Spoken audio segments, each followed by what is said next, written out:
கள்ளக்குறிச்சி மாவட்டம் சங்கராயபுரம் கிராமத்தைச் சேர்ந்த தங்கராசு மற்றும் அவருடைய மனைவி தங்கம் ஆகிய இருவரும் 3.5 பவுன் தங்க நகைகளை அடமானம் வைத்துவிட்டு 1,18,000 ரூபாய் எடுத்துக்கொண்டு கள்ளக்குறிச்சி செல்லும் சாலையில் தனியார் வங்கி அருகே சென்று கொண்டிருந்தார்.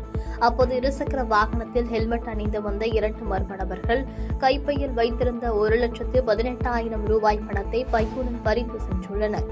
இதுகுறித்து சங்கராபுரம் காவல் நிலையத்தில் பாதிக்கப்பட்ட மூதாட்டி தங்கம் என்பவர் புகார் அளித்ததன் பேரில் திருக்கோவிலூர் போலீசார் தீவிரமாக தேடி வந்தனர்.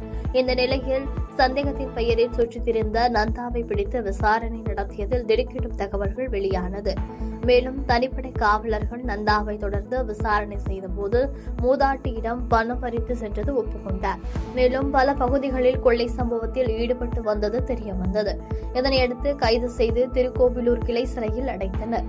16 வயது சிறுவனை கடலூர் சிறுவர் சீர்திருத்த பள்ளியில் சேர்த்தனர். செய்பவரை கண்டால் நாம் பயங்கொள்ளலாகாது பாப்பா, மோதி மிதித்து விடு பாப்பா, அவர் முகத்தில் உமிழ்ந்து விடு பாப்பா. அண்மை செய்திகளை உடனுக்குடன் தெரிந்து கொள்ள இணைந்திருங்கள் இயம்நாடு தொலைக்காட்சியுடன்.